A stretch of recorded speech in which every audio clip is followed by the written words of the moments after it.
across the UK, across continental North America, and around the world on the internet, by webcast and by podcast. My name is Howard Hughes, and this is the return of the Unexplained. Thanks for your emails. I hope life is treating you well as we edge into spring here in the Northern Hemisphere. But if indeed there is a Northern Hemisphere, and that links in very much with the subject we will be talking about on this show, but more of that in just a moment. If you sent an email to me, thank you. If you want to send an email to me, you're welcome to. Just tell me who you are, where you are, and how you use the show. That information's always good. I've had some nice emails recently. Go to the website, theunexplained.tv, designed and created by Adam from Creative Hotspot in Liverpool. Follow the link and you can email me from there. Couple of things to say before I tell you about the guest on this edition. I've had a lot of emails, and some of them really, really nice lately. I had one in particular from a guy called Chris, though, who seemed not to like anything about the show, and that was very concerning to me. And, I like to get to the bottom of anything. He was telling me that he didn't like the run of recent guests, which have included, of course, recently Leslie Kane, New York Times writer John Burroughs, who was at Rendlesham Forest. Chris didn't like the fact that I asked Larry Warren about the John Lennon photograph, a question that Nick Pope, the leading investigator, asked me to ask him, and also the questions about his lie detector test, the polygraph test. Chris didn't like those things, had a number of other things to say, and the only thing I can say is that the guests that I do are to fit in with the overall format of this program. We give you people who sometimes you won't get to hear anywhere else. And sometimes there'll be mainstream scientists with very interesting views. The last show, of course, from the National Physical Laboratory, I was talking with people who were at the very cutting edge of science. The show before, a lot of people really didn't like. Callista, the woman who believes that unicorns are real and they have power. I got emails from people saying, well done for having Callista on. She's marvelous. We want to hear more of her. And I got emails saying, why have you put that woman on your show? Well, I guess there is a thing called free speech, and it's very much at the core of the United States democracy and ours here in the UK. I'm not saying that I'm part of the democratic process here, by the way, but what I am saying is that we have the right to express our opinions, and don't we have the responsibility to listen to other people's opinions, even if we think they're nuts?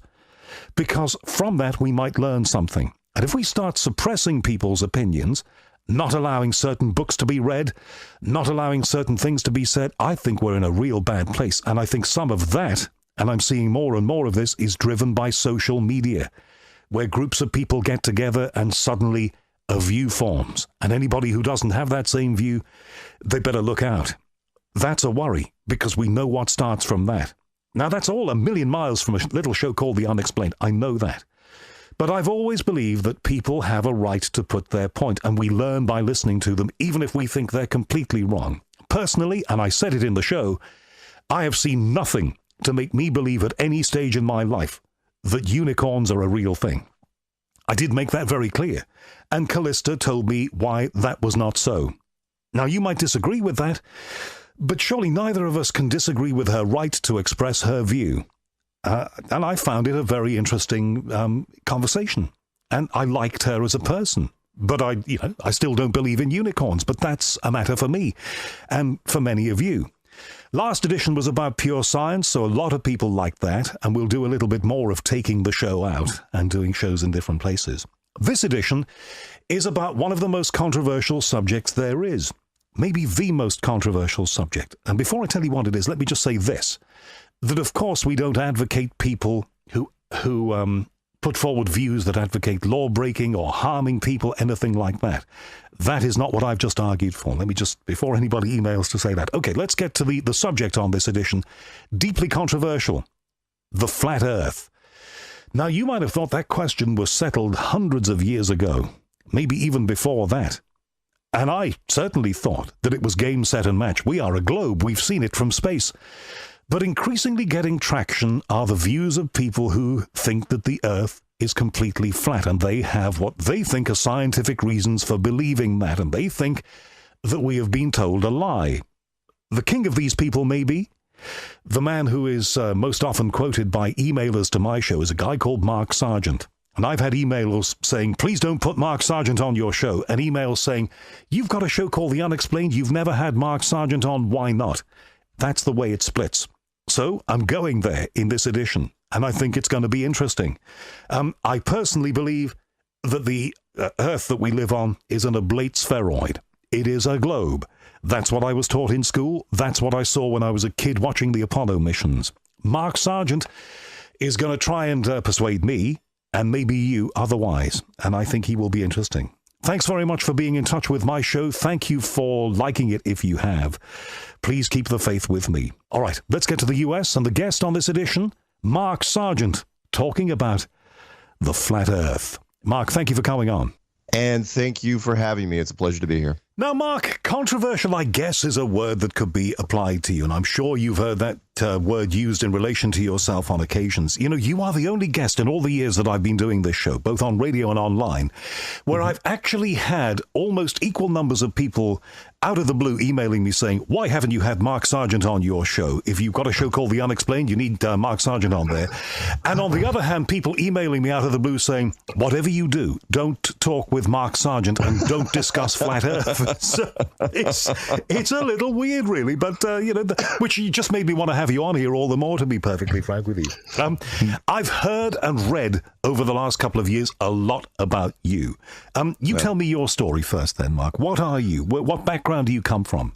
I come from a software background, a tech background, a geek, nerd, dork type of background. I initially started playing video games for a living back in the mid-90s. I won a video game tournament a long time ago and was hired for a company in Colorado, but it was a dream job, you know, traveling around the country, going to expositions and playing games and hanging out with gamers. And when that company finally folded, I taught proprietary software to blue-collar factories. It was time and attendance software, which was timekeeping software, for the better part of 20 years. And that's what I did. That was basically my background. Every dorky thing you could ever think of a guy, you know, doing, playing games with his friends and drinking wine and watching a lot of movies. That's what I did. And in some of my spare time, I got into conspiracies. And, you know, the first conspiracy, I grew up in a very sheltered background on a little island north of Seattle called Whidbey, Whidbey. And that's where, and I because it was a real rural environment, I didn't believe in conspiracies. Heck, I didn't even believe really people lied at a high level. I didn't. I honestly, it's like, wow, why would people lie about anything? Well, we've all come to see the truth about that one. I think we can probably agree on a lot of that. Yeah. So there you were, a guy who was technically inclined in a way that I haven't been over my lifetime, full of admiration for people like you who do that, living in a place that is very remote, not particularly inclined to believe conspiracy theories or even give them any truck. You know, in a country like the United States, there are a million conspiracy theories and millions of people who believe in them because your country has free speech. And I personally think, and that's something else that I referred to in the introduction to this show, that's a good thing. What is it that tipped the balance then for you? What is it that made you want to start asking questions of that which we have been told as assured fact? The JFK, the movie by, wow, sorry, I got a frog caught in my throat. The movie, which was done by Oliver Stone in the early 90s. I saw it in the theater opening weekend. He did such a masterful job at mixing live footage with his own simulated footage that it was basically seamless. And the audience was engaged to where when people were walking out of that thing, they were really angry. People bought it. I mean, they absolutely said, oh, yeah, you know, if you really were invested in that movie, you walked out of there going, you know what? There was the lone gunman thing. You can throw that out the window.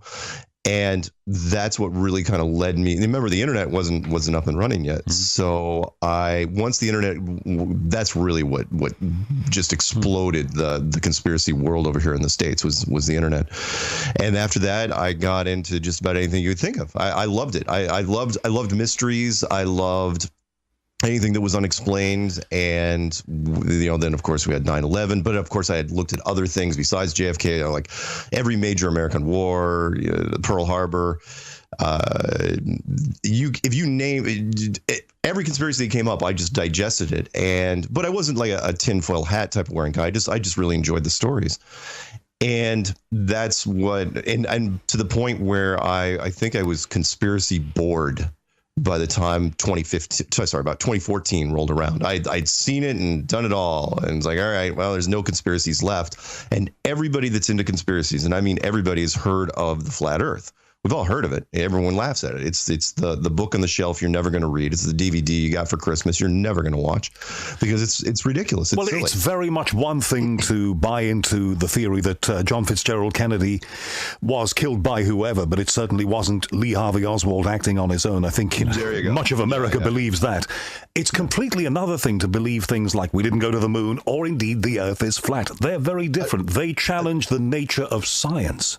You're absolutely right. And a warning to the people that are out there: if you believe that the Americans went to the moon, went not just once, but 6 times in the late 60s, early 70s, with almost no technology, and with nobody died, nobody got injured, and then they just shut down the program for no apparent reason back in 1972 and never been back since, and nobody's ever gone since, then flat Earth is going to be a really, really hard sell for you, which is why one of the litmus tests we throw out to people is, do you believe in the moon landing? That's what I throw out, because you got to start somewhere, and that's a pretty good place to start. And honestly, I'm really surprised people in the give credit to the United States for throwing the propaganda out there that inside the United States, I absolutely understand, wave the flag, rah, rah. Of course we went to the moon. We're great. We're in the United States. Outside of here, though, I'm really surprised that there wasn't more suspicion out of the gate. And because there's just a lot of inconsistencies. And for me, I always thought there was something wrong with the moon missions, but I couldn't put my finger on it because I was like going, excuse me, I didn't believe it, but at the same time, I couldn't figure out a good enough reason why to fake it. It's like, why would the Americans even bother faking the thing? It's like, yeah, okay, wave the flag, we're number one, but is that it? That's all? It's an awful lot of money to spend for a little bit of false reputation. But isn't one of the biggest arguments, and we'll get into the flat Earth discussion because we have to, that's what this particular edition is about, but isn't one of the biggest arguments against we didn't go to the moon, that if we didn't go to the moon, then competitors in the space industry, the space race, that's China, that's the Russians, that's anyone else who's ever fired a rocket up there, maybe even including Kim Jong-un these days. But they would be the first to out you. They would be the first to say NASA is lying. Well, there's a problem there, and that is, there's a bunch of different movie references I could give to it, but that is, let's say I had proof, absolute proof, document. Let's say I had an astronaut that on his deathbed told me everything and gave me photos and a taped testimony. Remember, I'm in the States. Who exactly do I go to get that information out there nowadays? I mean, you can't exactly go to mainstream media because, the producers, somebody's going to talk to somebody, and it's just not, there's too many corporations involved. Do I post it on Facebook? Because how long does that stay up? Do I post it on YouTube? What do I do? So anything that's coming from another country, let's say it's North Korea or not necessarily Russia, but North Korea, or anyone that we consider an enemy, some country in the Middle East, supposedly. That story's never getting in here. It's going to be spun in a certain way, and it's just going to be discounted right away, as opposed to, like, let's say the Russians, who I believe were in on it since day one. That I have always believed that Russia and the United States at the highest levels have never really been enemies. They're just kind of posturing each other on the chessboard. Two tough guys in the end of each street, kind of giving each other a nod, and everyone's, oh yeah, these guys are going to rumble someday, and they never do. Yeah, it's for the troops, of course, they're taught to hate each other. We still, better dead than red, and, the communist threat and blah, blah, blah. But I think at the highest level, and we can, if, you want me, I can go into a story, but at the highest level, I think we've always been there for each other, and it's just posturing. And it's brilliant tactic, in my opinion. Well, a lot of money was expended to do it on both sides. I mean, for example, the Russians and the Americans both had separate space station programs for a while until it was realized that was way too expensive. So there was cooperation. But why would we waste all of this money, effort, and resources then? telling people that we'd gone to the moon when in fact we hadn't. What would be the point of faking something like that? That is the point. That's the one thing I don't think I would ever get. Yeah.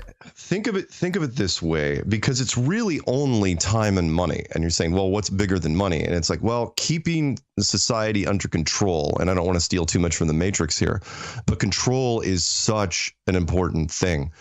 What I'm talking about, let's jump into the flat earth thing for a sec, which is, what I'm saying is, if this world isn't a ball spinning in space, this infinite little speck, just nothingness that could be snuffed out at any time in the vastness of space, but instead is this beautifully, wonderfully crafted, enclosed, pressurized system, a petri dish, a snow globe, a pizza box, whatever, I like the domed stadium personally, then you've got to really do some extreme things to keep it a secret. Meaning, we didn't build it, obviously. With the builders are much more advanced than us and probably far, far older. But you can't let the general population know where they are, because they're not going to act naturally anymore.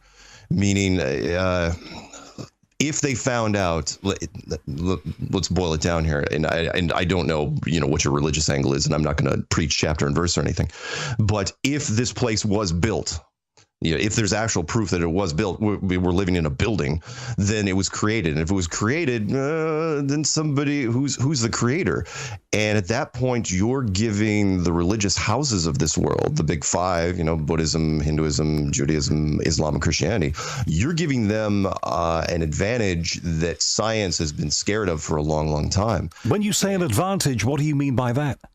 Well, remember, science has been beating religion over the head for the last 500 years, building their institution of science. And I love the stuff, even though I preach the war on science, I love some of the stuff that science has brought us, light bulbs and air conditioning and microwave ovens and stuff like that. But they've also, in that process, has basically said that, that there is no creator. It happened by accident, and that science is the new religion. And so all of a sudden to go back the other way after 500 years and say, oh yeah, by the way, it was built, which means all the foundations of science would be rocked to their core. Think of what would happen overnight if it was found out. And forget about just, astrophysics and astronomy in every university in the world. Those would shut down overnight. But the remaining physical sciences like geology, hydrology, archaeology, take your pick, anyology, that they all start with the same premise, which is, oh yeah, we're a globe flying through space. Well, do that. I mean, they would still have a use, even if what you say is correct. And they still have had a use for centuries. They've been there. But they would have to be retooled. And it would all happen. We're talking about not just talking about one retooling. We're talking about all of them. I mean, books would have to be, well, now, of course, it'd be text, but entire libraries would have to be scuttled and then rebuilt from the ground up. And we're talking about potentially a lot of chaos. And if there's one thing I have learned is that the powers that be, I like calling them the authority. If you want to put a name on a particular group, you can, but there's so many different groups at this point, that the authority doesn't like the potential of chaos. If they even suspect for a second that there'll be people running through the streets with pitchforks and torches, they're gonna keep that thing under wraps for as long as they can. So if they found out, and we're not talking about a secret that was known for a long time. We're talking about a secret they couldn't even prove, that that we're living in a structure. They couldn't even prove until the mid 1950s or late 1950s. I mean, up until then, really, until you had the tech to sort it out, meaning the internal combustion engine and pressurized planes and crap like that, what do you really know? If you say you're the king of France in 1400, someone says, oh yeah, here's the map of the world. It's flat and it's like a domed structure. What's he going to do? He's got wooden ships and horses. He's not going to do anything. So when the Americans and the Soviet Union figure it out during Operation Deep Freeze in 1956, what do? You sit down, you have that meeting. We talk about what we just talked about. It's like, oh, what could go wrong? And once you kind of figure that out, it's like, well, that's a short meeting, a short right. X-Files. Go ahead. We have to make this really clear. I'm a big fan of that movie, The Truman Show. Jim Carrey did a great job on that show. Oh, great. It worked on so many levels. You are saying that everything is the Truman Show, and America and the U.S. know it, and America rather and the Russians know it, and they worked this out 60, I'm just trying to work out the numbers, 62 years ago. Yeah. Yeah, that's exactly what I'm saying. I'm saying the United States and the Soviet, I'm saying they were looking for it since the 1920s. What the best thing I could come up with was that there's been a map out there, or a series of maps that showed what the world really looked like. And they've been around for a long, long time. But again, until you have the technology to actually do some serious exploring, you can't figure it out. So what happens is in 1928, they send our best guy, Admiral Richard E. Byrd, which was the youngest admiral in the United States Navy. He made admiral, I think, at 41, which is pretty amazing. They send him down to Antarctica, best living explorer of all. And he just goes down there and he's flying his own planes and doing his own missions. He goes year after year. He's doing his missions down there looking for something. And they're not talking about what he's looking for. And then World War II breaks out. Everybody leaves the ice except for one country, which was really an interesting little side story, which is Nazi Germany. They were the only ones down there during World War II, which is weird. World War II ends. Admiral Byrd immediately goes back down to Antarctica. As a matter of fact, he takes a full-blown carrier fleet with support ships called Operation High Jump. The rumor was that he was trying to root out the last of the Nazi bases, which was down in Antarctica. And then after that, he just kept doing more missions. And then in 1954, and you guys can look this up. None of this is secret information. You can just connect the dots yourself. 1954, he goes on an American television show called Longines Chronoscope. And it's kind of like the 60 Minutes of its day, 1954.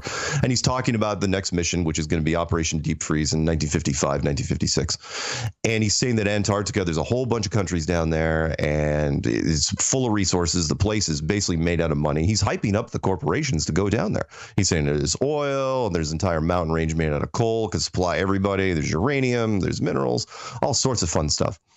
Then he goes down during Operation Deep Freeze in 55, 56. And whatever he found, and I have no doubt what he found, he found the outer marker, and it took him a long time to get there. It took him a better part of 30 years. The outer marker. The outer marker, meaning if this is a domed structure, eventually there's an end point, which is why you've got to hide it from the public, because people hate being enclosed. They hate confinement. And he found, no doubt in my mind, he found the outer barrier.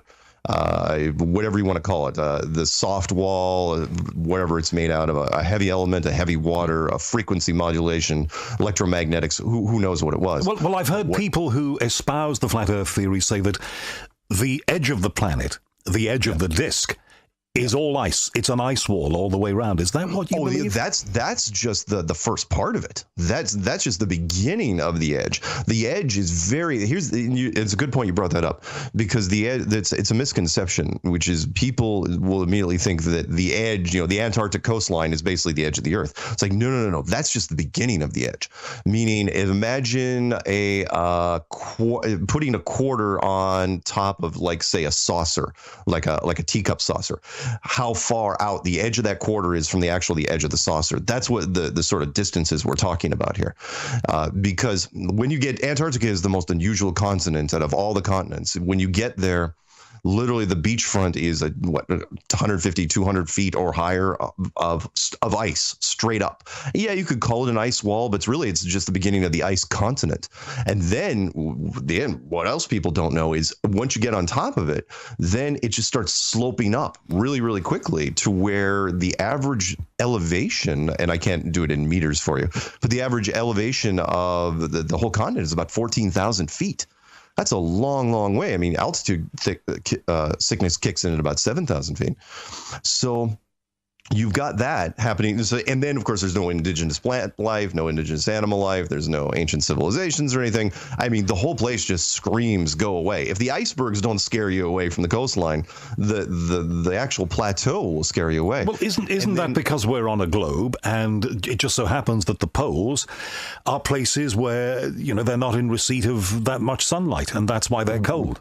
Well, again, that's what science will tell you, and that science has had a long time to get this story out there. And don't forget that this place was designed to simulate a globe type system. I mean, no different than a planetarium, no different than the Truman Show. So, yeah, I mean, science can say whatever it wants, but at the same time, there's a lot of inconsistencies with the South Pole than opposed to the North Pole. Like, for example, flights go over the North Pole all day long. South Pole, they don't. GPS works absolutely fine around the northern hemisphere, if you believe in the northern hemisphere, but which is the inner disk of the flat Earth. But when you get out to the southern hemisphere, the GPS system is useless. It absolutely does nothing. There's 3 massive oceans down there where you cannot be tracked.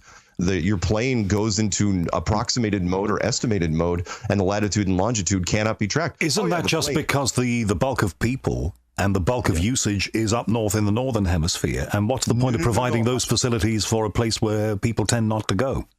Yeah, it's a nice idea, except that the GPS system is DoD, and they've got redundancy built into everything they do. We're talking about, if you believe the DoD, 32 overlapping blanket coverage satellites. They should be covering everything, and yet there's 3 oceans. The Southern Atlantic, the Southern Pacific, and the Indian Ocean.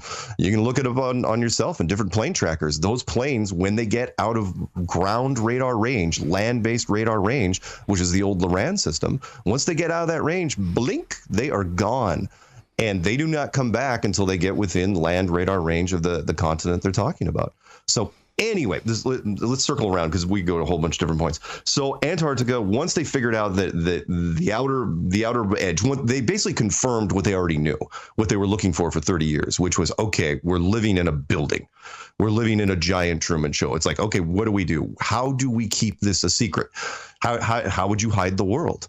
And that's how I kind of got into building the clues. It's like, okay, if I had to hide the world, I would do this, and I would do this, and I would do this, and I'll be darned if they weren't doing exactly that. One of the first things they did was they created NASA in 1958, and they started doing high-altitude atomic weapons testing, the United States and the Soviet Union, for 4 years, from 1958 until 1962. With all they did, every test they did, they fired weapons straight up for no apparent reason. And I knew it was like, okay, because they had to map out. Yeah, they weren't going to bust through it. They tried to do that in the first 3 shots, which were megaton blasts.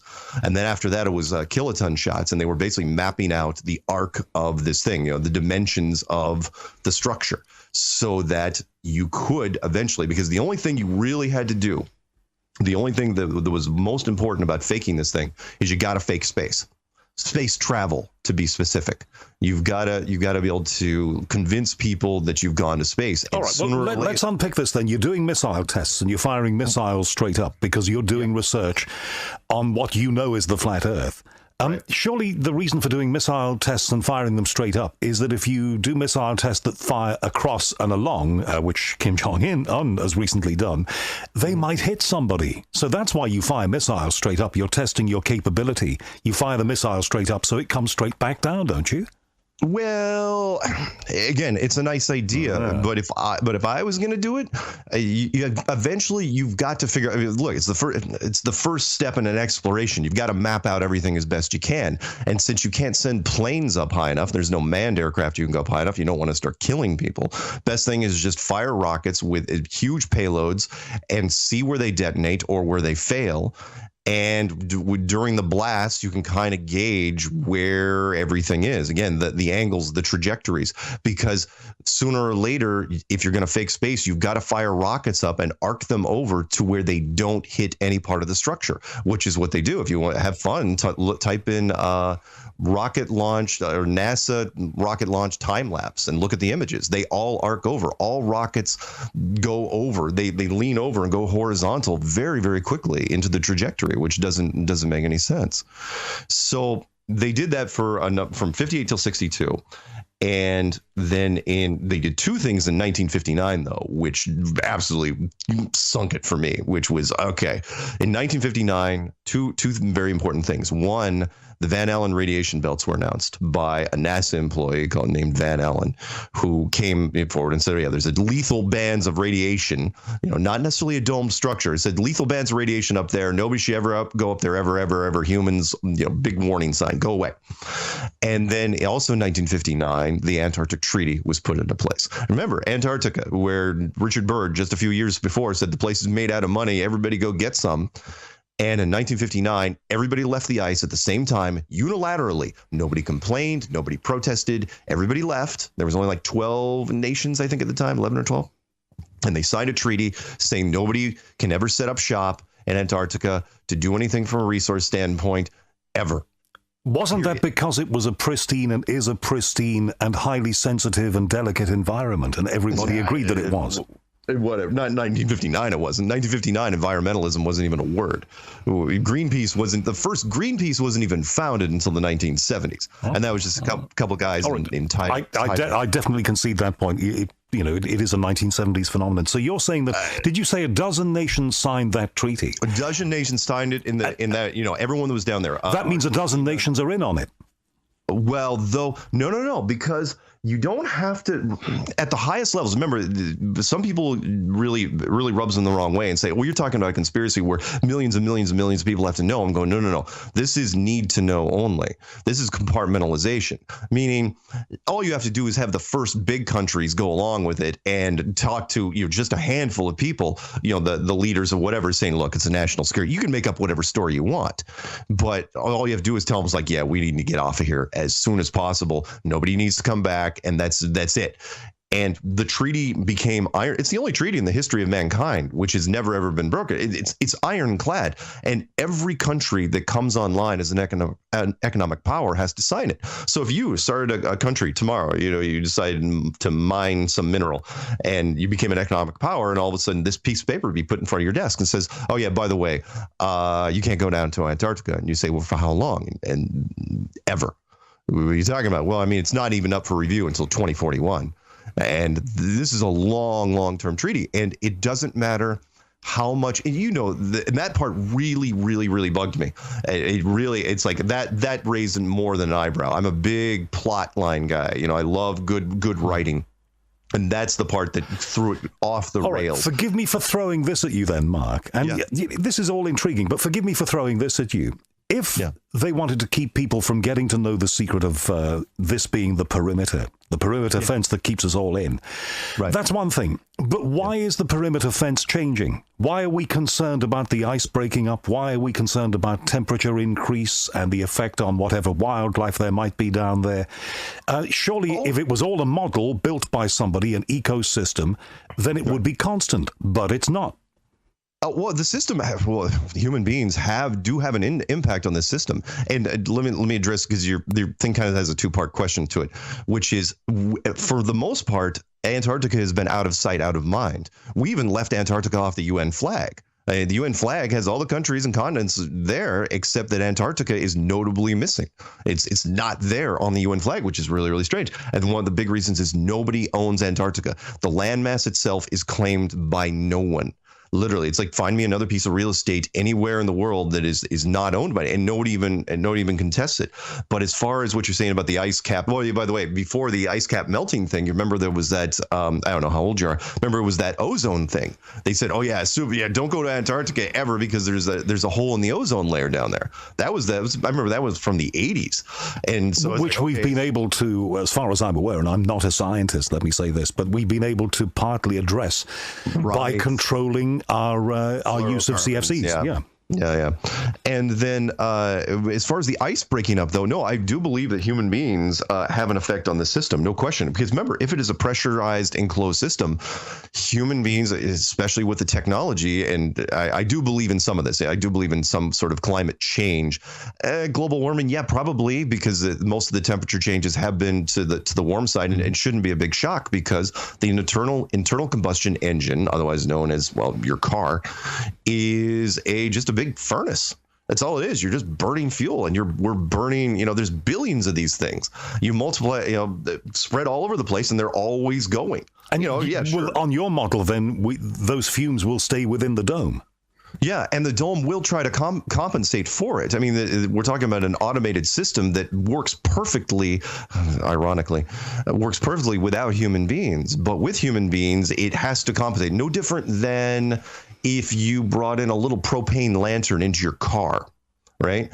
Well, the car that was always running. Well, your air conditioning system is going to try to compensate for that propane lantern's heat that's in the back seat, depending on where it is. And it's going to do it in a way that the car really doesn't know, even though cars are getting smarter every day.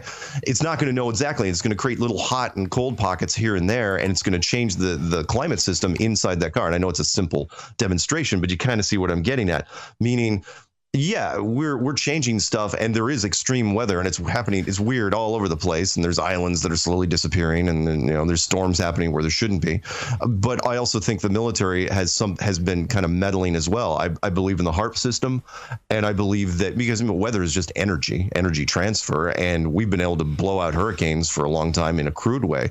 So if we decide to create weather in a certain place, the system is going to compensate and transfer the energy somewhere else, and there's going to be blowback.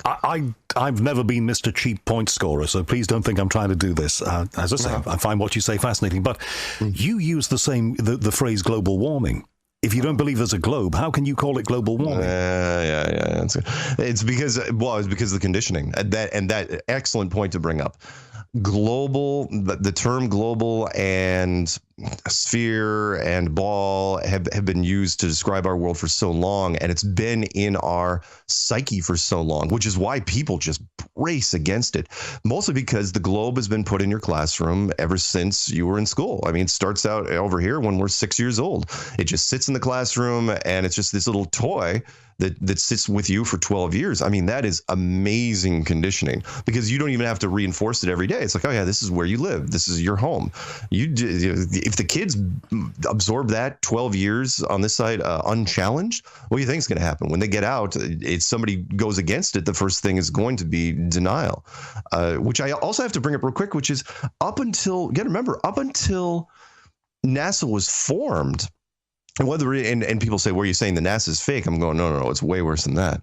NASA, the only reason NASA was even constructed was to keep this thing under wraps. A little play on words there, because eventually you're going to have to show a picture of the Earth from space. That's the big thing.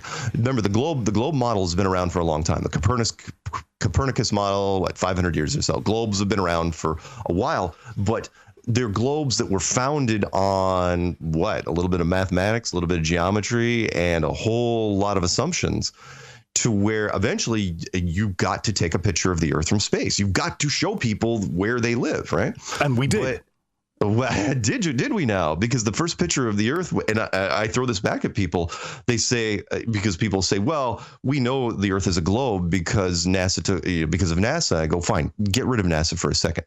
NASA took the picture supposedly in 1972. Before NASA took that picture in 1972, because it's not like we woke up one day in the 70s and said, oh, the Earth is a globe, thank God.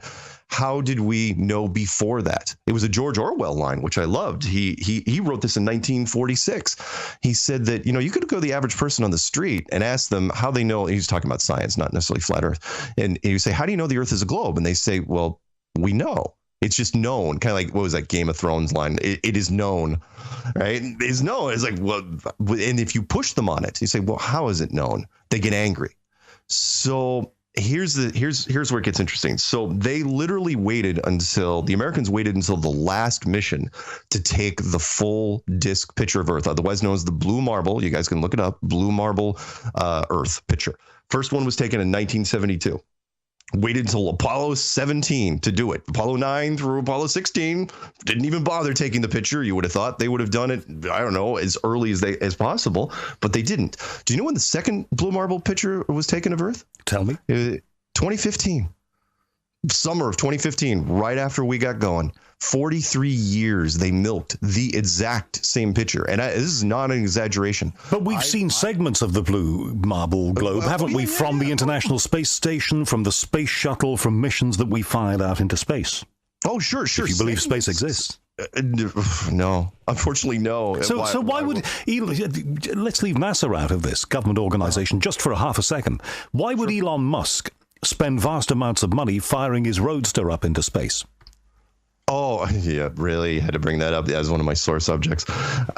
Because eventually you've got to let NASA off the hook. You have got to take this thing out to the subcontractors. One of the big reasons why you militarized space in the early days was to keep the subcontractors out of it. Because remember, billionaires were very few and far between back in the 1960s and 1970s. So, and remember, NASA is just a conglomeration of parts that are made by other companies, which you've heard of, like Boeing and General Dynamics and McDonnell Douglas, and guys like that. And you don't want those companies getting involved. So you militarize it and you say, okay, only the government's going up there, and then eventually, as wealth increases and different things happen, you can shuffle it off to some of the guys that are trying. But remember, they got to get their engineers from somewhere, and a lot of the higher guys are coming from NASA anyway. So you have Virgin Galactic, you have the Google guys, and then you have Elon Musk. And Elon Musk's timing was good because he can try to reinforce space on the cheap. And NASA has not been doing much lately. If you haven't noticed, the space shuttle program was shut down years ago. They haven't been to the moon, supposedly, since 1972. Yes, but they are actively at this moment planning to go to Mars. They have a mission that's going to the sun. They're looking at the moon at the moment again. And that's perfect because every time they bring up those stories, and I can't stress this enough, every time they bring up those stories, the subtext is always the same, which is, we just sent a probe past Pluto. We're going to reclassify Pluto. It's not a planet anymore. Hey, there might be a face on Mars. Hey, there might be a hexagram on top of Saturn. Hey, look at this interesting thing we're thinking of doing. The subtext is always the same, which is face on Mars, reinforcing the globe. Saturn, globe. Sun, globe. Car in space that should have self-destructed in 2 seconds, it doesn't really matter because it's from a globe. That's all it is. That's all they care about. And Elon Musk, sending the car into space was just they was trying to do it on the cheap. It's like, can we fake space on a budget? And it was, I don't know how much time you want to spend on Elon Musk, but I could go over some amazing points. All right. But I want to ask you this. What about Mars? Because NASA's going to Mars. Musk is going to Mars. Mars One, Baz Lansdorp is going to Mars. A lot of people are going to Mars. They're putting human beings there. Are they now? I would love to see them fake it. Something I had said a couple of years ago now, which is if somebody came to me, and I consider myself a pretty clever problem solver, someone came to me with a dump truck full of money and said, look, you need to fake the Mars mission. By the way, there's a movie made on a fake Mars mission called Capricorn 1, which is brilliant. Yes, I knew that would come up. Okay. And we got to remember the reason why Capricorn 1 was even made was because it was an independent film, because an American producer from a television station hated the moon production so badly, not that he thought it was fake. He's going, it's just this is terrible television, that he goes, I could make a better movie than what NASA's putting out. And he did. And in fact, he says, I'll make a better Mars movie than they even did on the moon. But as far as going to Mars, no, they can talk about it all they want, but it's just it's no different than, and again, you'll remember this, when people said that the hydrogen fuel cell cars were going to be the future. And nobody's talking about the hydrogen fuel cell cars. Well, I did a program, the last edition of this show. I was at the National Physical Laboratory in London, and I was actually a passenger in a hydrogen cell fuel car. Yeah. And they're developing it. They've got a gas station for hydrogen cars there. Oh, no, they work, but they've got a huge flaw, and that is they do not work in cold weather. They absolutely cannot. There's a physics problem. I have to say that it was the day that I went. It was the back end of February, and it was icy, and the car works beautifully. Well, I don't know what you were driving in, but the tests they've been doing over here. Look, the hydrogen fuel cell car thing should have happened. Not to digress. Should have happened here years ago. I mean, they had California all ramped up, and you remember the only reason hydrogen was even going to move forward is because the gas companies don't control electricity, but they do control the production of hydrogen. That's the only reason it was even a thing. Anyway, it doesn't really matter. Let's get back to the Mars thing. So Mars is absolutely, even if it was real, even if you could get to Mars, even if Mars was a thing, even a planet you could land on, it is a freaking pipe dream because of the technology, the distance. It is a one-way trip. Even if you could get there, that's it. You're done. There's no round trip ticket for this thing. When nightfall falls over London, which is going to fall quite soon, and not for you in California, it's going to be 8 hours beyond that. Yeah. I look up here where I live, and I can see constellations. I can see the plow. I can see the stars. It's a beautiful thing. Is that just a fake light show? Yeah. When you go into a planetarium, and I know that dates me, and planetariums, have been around for a while. late 60s, early 70s, I think. They've got a fine example in London, yeah. Yeah, yeah. And, well, hell, Neil deGrasse Tyson runs one. That's actually his day job, is running the Hayden Planetarium on the East Coast. It's a beautiful system that you can look up there. And people will say, I got into an argument with one of your countrymen where he was saying, look, I am an amateur astronomer, and I've seen the moons of Jupiter. I've seen the rings of Saturn with my own telescope. As blurry as they may be, I've seen them. I go, that's fine. Take a pair of binoculars, go to a planetarium, and tell me, does Jupiter look like a sphere to you? He goes, yes, it does. And he goes, but it doesn't matter. He goes, because you're in a planetarium, you're in a building. And I go, that's my point. Who's to say when you walk out of that building, you're just not in a much, much bigger one? Because that's really what we're talking about here. A massive, massive planetarium that is so huge, and the projection system is so advanced that we weren't even able to detect it. All you had to do, remember, negative reinforcements on the edges, make the roof really, really high so that, the average technology can't get there, and then just paint pretty pictures on the ceiling in a very, very high resolution. Who's going to know the difference? It's a great, well-designed system, and the public, for the most part, bought it. Of course, what do you say would happen if we got into a plane, you and I, one day, with a lot of fuel in it that was able to go a long, long way, and we just kept flying, say, due south, all the way down? What would happen? You're saying that we're going to bump into something. Oh, eventually you would, but you'd have to bypass a lot of things. Remember, we're talking about systems in place here that have now, even our systems now, to stunt anyone from going out there, have been in place for 60 years. So let's say we had a private jet, a big one, big, heavy, long range sucker, and we took off and we headed. It doesn't have to be south; it can be in any direction. First thing you'd have to do is bypass GPS. You'd have to get a pilot to ignore GPS and go off compass headings, and even the compass headings would be somewhat skewed, because remember, in this map, the North Pole is at the center of the map, so everything points north.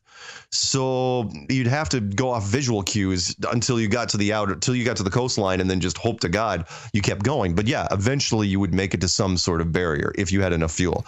But you'd have to go past the Antarctic Defense Force, the military that's out there, and they would turn you around in 2 seconds. You're not allowed to just fly freely anywhere you want to. And do people in that defense force then know the secret? Because I can't believe if they did, maybe one day somebody retiring from that force wouldn't spill the beans. No, you don't have to. Compartmentalization is such a great thing. I'll give you the astronaut example. Back in the day, they let the Apollo astronauts, and there were not a lot of them, they let them know what was going on. And why wouldn't you? Take the chance, see what happens. And that is, okay, you're good, the Capricorn 1 style. You're going to fake it, and we're going to tell you why.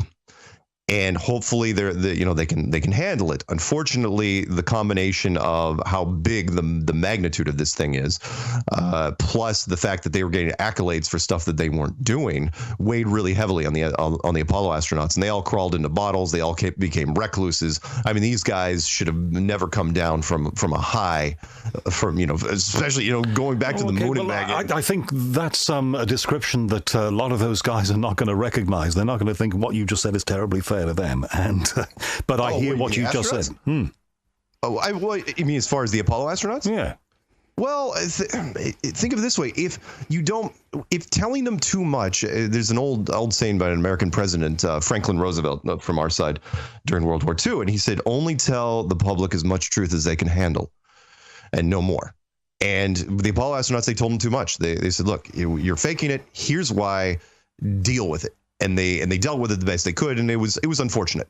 But at the same time, they said, okay, we're not going to make that mistake again. So what they did was every other astronaut since then has really been Air Force, the United States military, and they just make them sign disclosure agreements and say the old line, which is, it's above your pay grade. You don't have clearance to even ask us why you're faking it. You're no different than a spy. When we send spies out into the field all the time to do missions, the spies aren't allowed to ask why they're doing this. Why am I killing this guy? You aren't even allowed to ask that. Same thing with the astronauts now. It's like they can fake stuff, but they're let off the hook. The less they know, the better. But how come in the entire history of NASA, which goes back a long, long way, decades and decades, nobody has ever, perhaps at an advanced age, come out and said, we're being told a lie? In the nature of humanity, somebody would be bound to do that. And yet, as far as I'm aware, you might tell me different, it hasn't happened.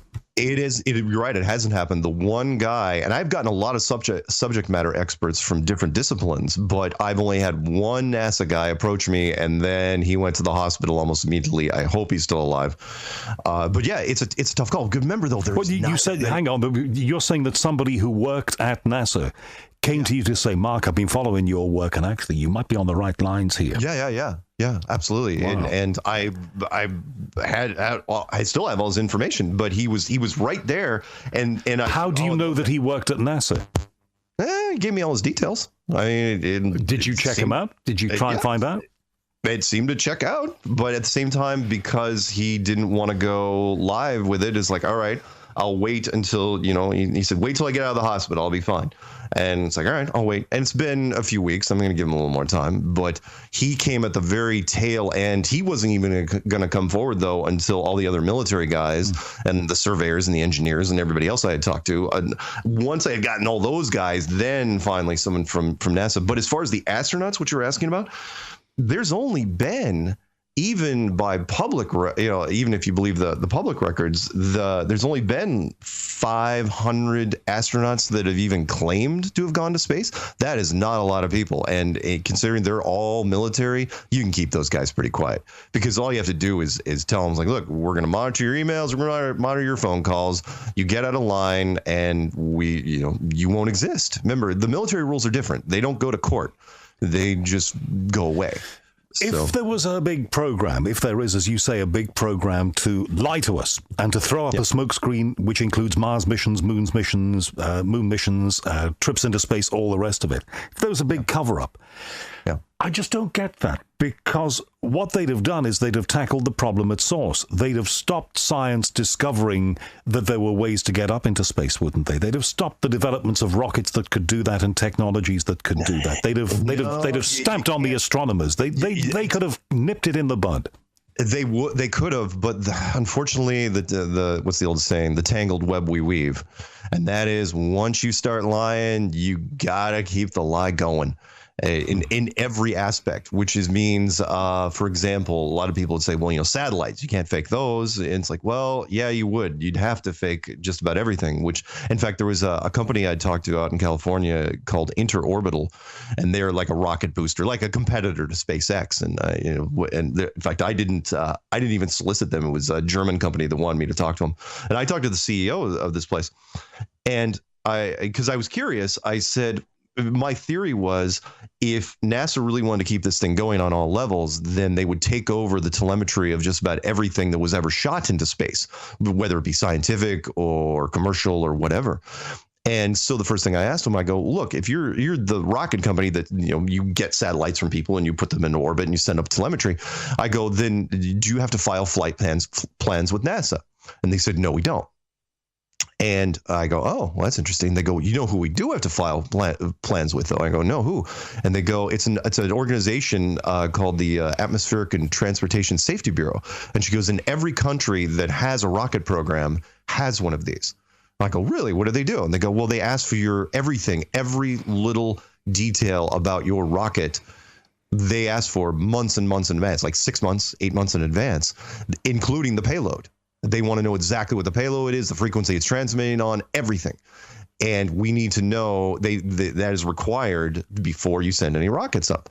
And that have gone, of course. Well, isn't that just because we want to know who's going to be putting stuff up there? Because we don't want them shooting death beams down at us. Again, a logical explanation, sure, but it's also quite convenient because, again, if I wanted to make sure that space was faked in all aspects, I would take over the telemetry of everything that was put up there. So I get all the details from whoever it is. I make sure, the rocket goes up, it curves over. I take over transmission, and as far as whatever frequencies and whatever data they want, we fabricate the data. And again, it seems like a lot of work, but we're only talking about time and money, because what's the alternative? They only want to release this to the public when they think it's time. and it's a losing game. There's only so long you can keep. It's kind of like hiding a pack of cigarettes from your roommate. You can move it around here and there, a drawer here underneath the couch, but sooner or later they're going to figure it out. So you have to create contingency plans. But until then, you do whatever it takes to fake it. And up until now, they've done a pretty good job. It's been pretty good. And yeah, other countries have to be let in on it. But since NASA blueprinted how the process works, it's been pretty good. Also, don't send anybody to the moon. Why did the space race end? Why was there a space race in the first place? Remember, it was supposed to be the United States and the Soviet Union. We're going to get to the moon. And it was supposed to keep going. That's the whole point of the space race. Everybody ran out of cash, didn't they? Did they?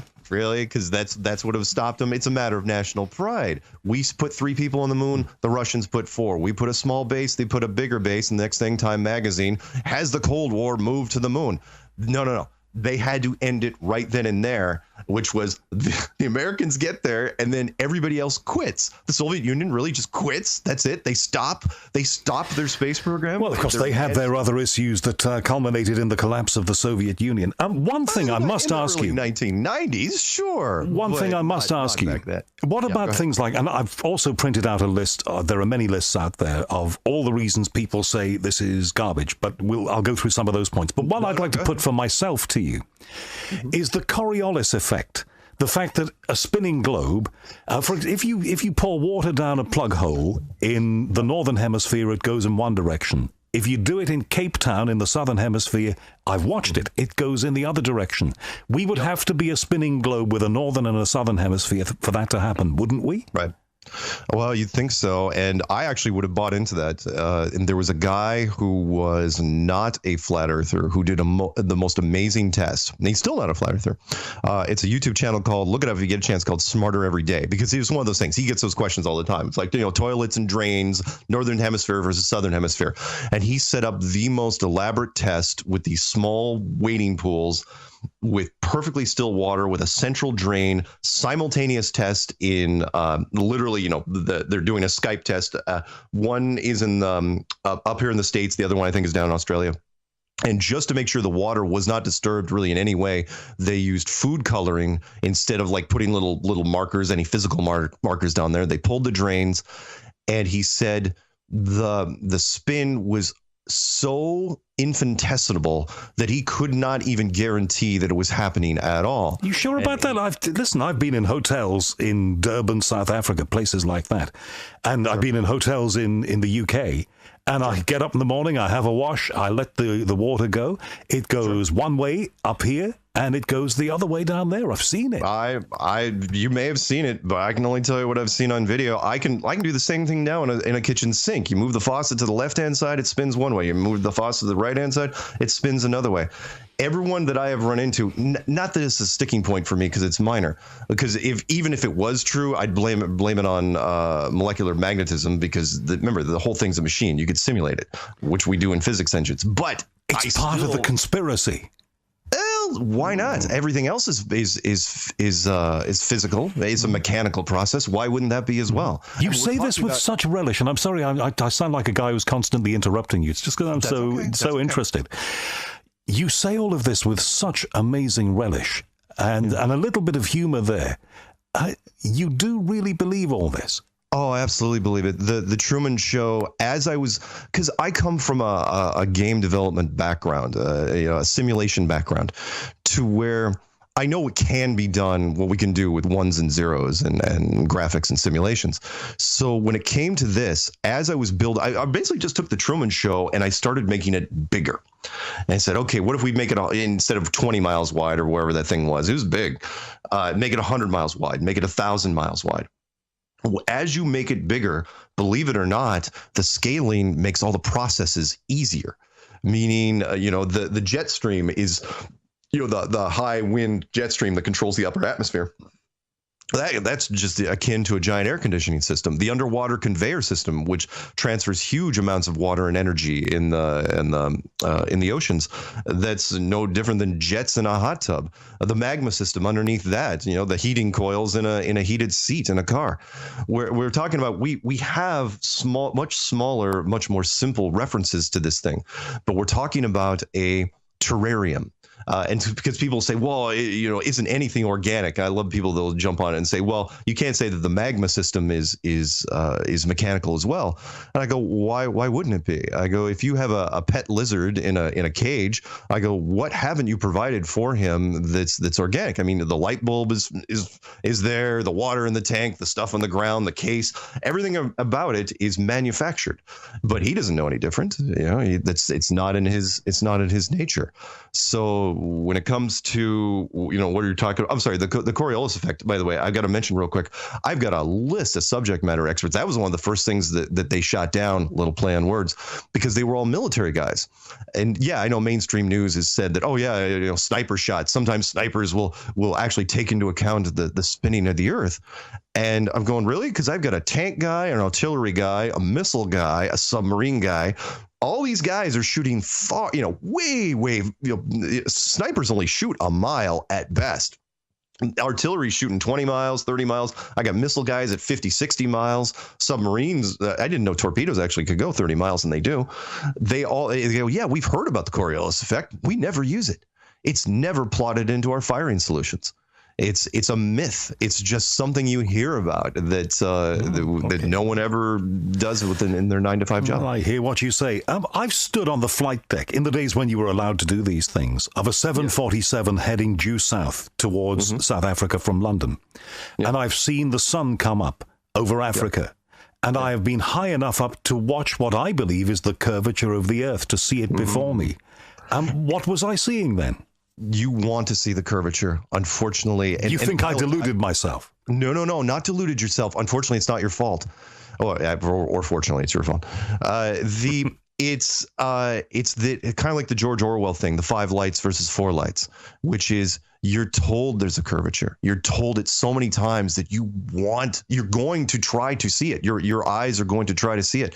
I've made that challenge to people, I think 2.5 years ago now, where I said, look, if you think you see the curvature, fine, take a picture, put it on your tablet or laptop or whatever, hold a straight edge up to it. You still see the curvature on that laptop, you send it to me. I will quit Flat Earth tomorrow.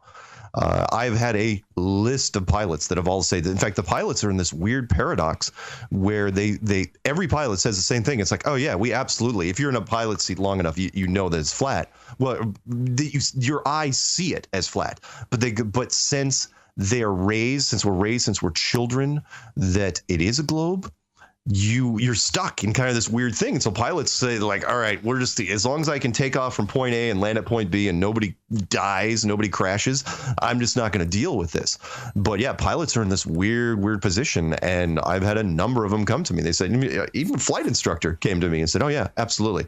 Because the instruments show that it's flat. The only reason the pilots don't come out and talk about it being flat is because they'd be labeled as crazy, which is why I joked and said, look, you'd be better off telling people that you were chased by a UFO than to say it was flat. At least people would buy that.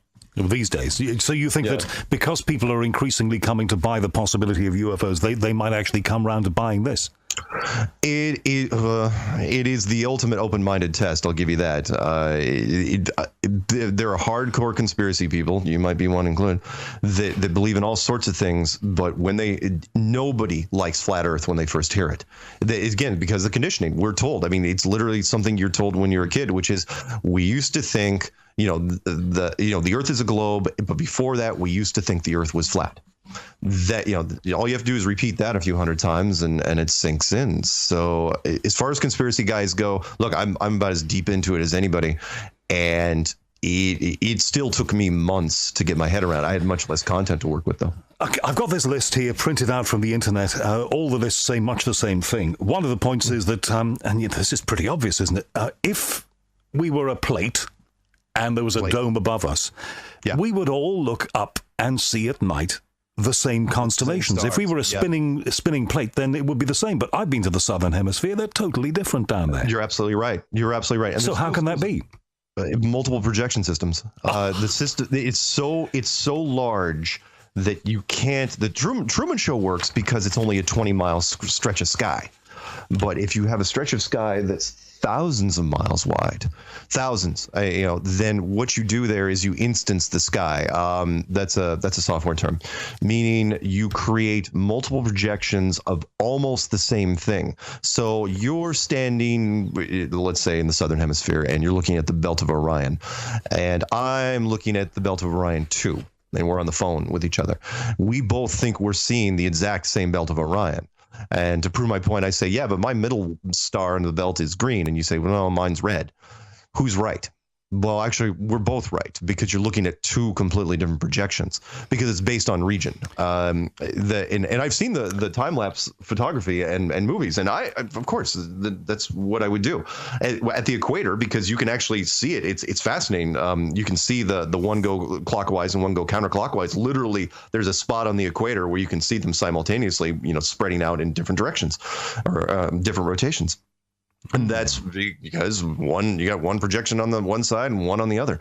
Not hard to do. It's tough to explain to people, because if you haven't been and done any, and I know I'm not going to come off as too techie here when I say this, unless you've done any world building, it's a little tough to grasp unless you've seen it, unless you've walked into a simulated environment and looked up and seen what can be done up there. It can be a little tough, because people literally, it's like, well, there's only one. Remember, it's the reinforcement. There's only one star system. So how can it be? Well, or if you're going to go down that road, and I don't know if it's on your list, it's like, how does a blood moon even happen? How does a solar eclipse happen? How does anything in the sky happen?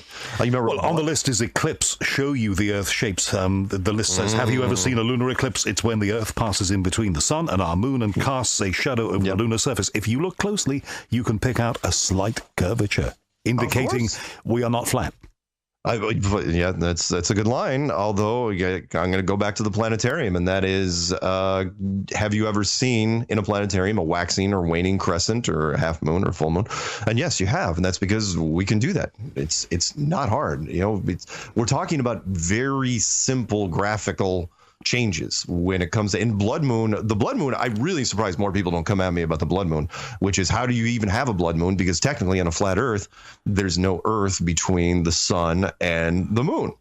And it's like, well, it's because you just shade the moon whatever color you want. You got to remember that in a planetarium, on weekends or certain special events, they shut off the stars, and then they do, I don't know if they do it over in your place, they do rock, concerts like Laser Floyd and Laser Led Zeppelin, where people get high and they lay it back and they just flash up whatever they want.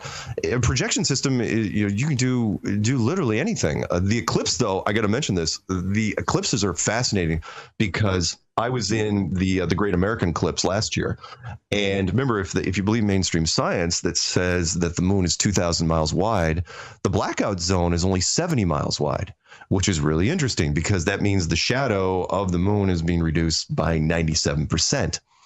And he was like, well, no, that's what happens. It's a convex lens, and it angles the shadow down. And I was in it. I was in that blackout zone. It's beautiful. Closest thing to magic I've ever seen.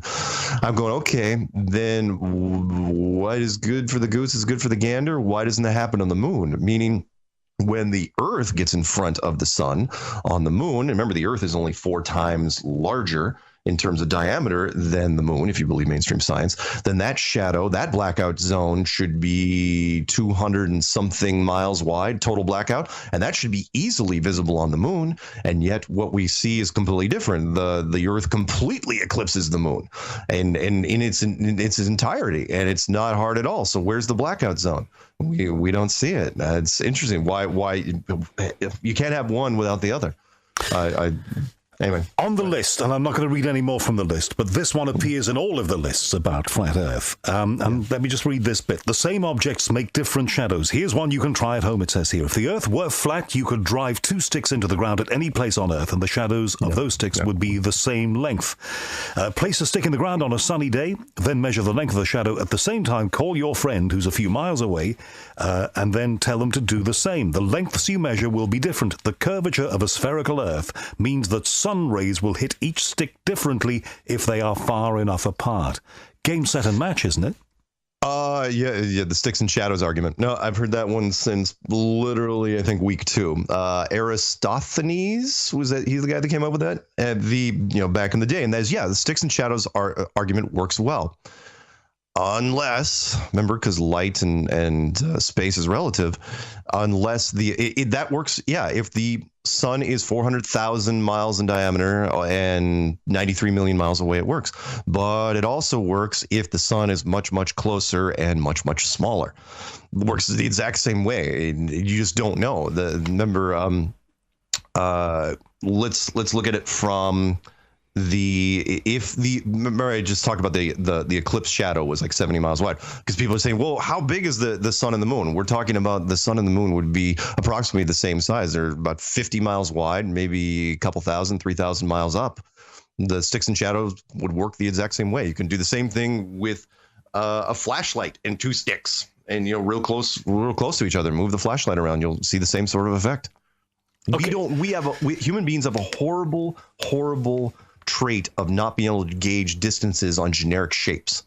The example would be or relative motion, for that matter.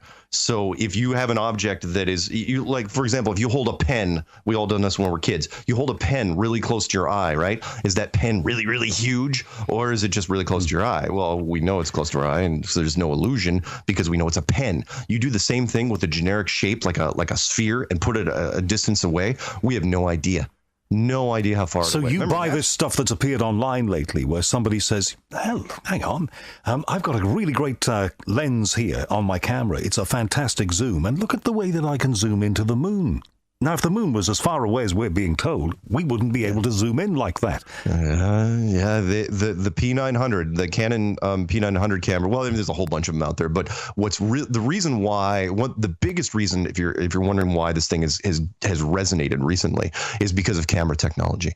Out of all the technologies that we've come up with recently, camera technology, basically putting a computer in a camera, has changed the game. Meaning, we can now zoom into things with HD that we couldn't even begin to describe 20 years ago. And so not just the moon, the big ones, the boats, which is you see a boat, and again, this is reinforcement. Most of the population lives on some sort of water. We've all seen a boat go off and into the distance and supposedly go over the horizon. And that's what we're told. Oh, it's gone over the horizon. It's gone over the curvature of the earth. It's like, okay. But now with this camera technology, you can zoom in and bring that boat back into frame. That boat pops up again. There it is. The boats should be gone. And then you can let it go again. And you can crank up the zoom even further, to the point where, and it doesn't register. But you can remember, if the Earth's curvature is 8 inches per mile squared, then eventually that boat should be over the hill. And it doesn't matter what sort of lens you have, you shouldn't be able to pull it back. And we keep pulling it back to where now I put out the challenge to science. I'll go, show me a lighthouse, show me a boat, show me something out in the distance, which we can't within reason, within like 200 miles, because otherwise the atmosphere gets too thick, that we can't pull back. But yeah, the moon is another thing. The moon's supposedly 237,000 miles away, and yet we can zoom in with amazing clarity. Last question then, and as I say, I found this fascinating. It is controversial, you know that, and I also know that I'm going to get emails about this, and maybe so will you too, Mark. Yes, you will. But the world's most eminent scientists, one of whom, sadly, we've only just lost, and that is Stephen Hawking, have all rubbished the idea of flat Earth. Even people like Barack Obama, in a speech, rubbished the idea of the flat Earth. Aren't you fighting against a tide here? Aren't you really trying to do something that is going to be an impossible task for you? Because everybody sees it a different way from you.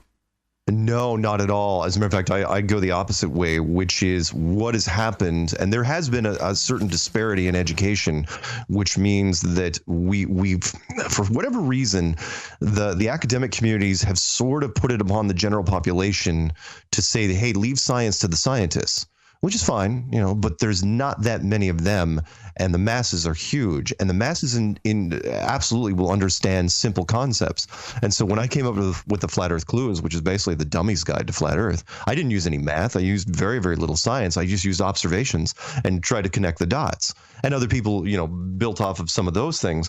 But the general population absolutely understands the core concepts, and they understand some suspicious things. So, and people say, well, you're what are you saying, that you're smarter than Einstein and Neil deGrasse Tyson and all these guys? I'm going, no.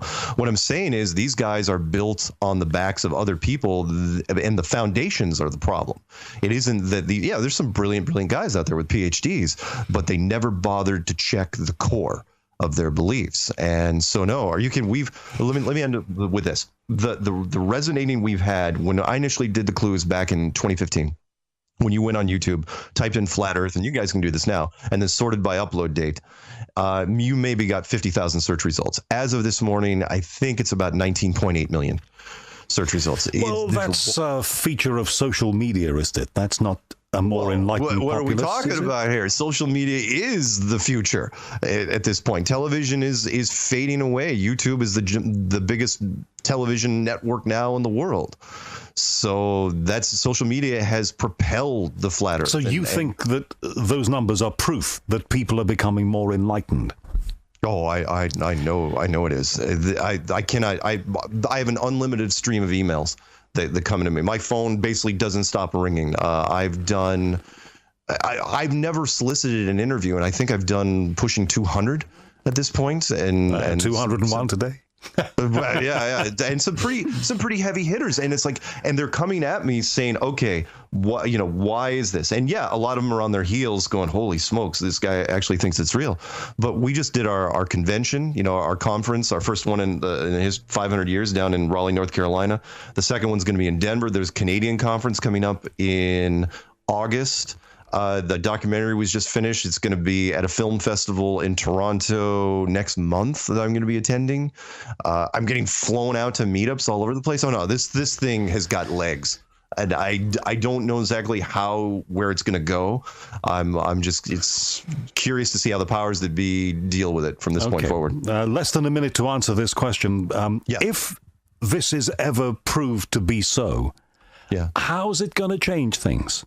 How's it going to change governments? How's it going to change us? One of two ways, and I can do this quickly, is because it's a crossroads. Really, it's all it is. It's a big fork in the road. One side is a golden age, which is if it's spun in a certain way, we're all in the same place. We're all in the same Truman Show. We're all in the same building. We're all part of the same family. Hate crimes stop. Sex crimes. So you think it might bring us together? Potentially. It has the potential to save the world. I absolutely have no doubt. But there is a dark side to that, and that is, depending on who it is, they could spin it the other way, and you could turn it and let the people riot through the streets and use it as a catalyst for something darker, something more sinister. Well, that is a conspiracy theory. Yeah.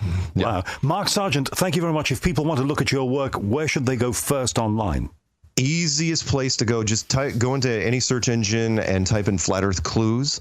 That'll take you to the YouTube page and the website eventually, and the book and the audiobook and all that other fun stuff. And but really focus on the community. Don't just focus on my stuff. Go into YouTube, type in Flat Earth, and start looking through some great stuff. And if you're new to it, type in Flat Earth shortlist for new people. That's a list of probably my top 25 people that have been doing Flat Earth work, and you'll get a great dose of what's out there. Well, and by the way, last thing, don't take anything I said as gospel. Do your own research. Ask questions. Thank you. I've enjoyed this. I know I'm going to get emails from both sides, so bring them on. Mark Sargent, thank you very much. Thank you. I know you're going to want to have your say about that. Mark Sargent, the king of the flat earth theory, currently, I would say.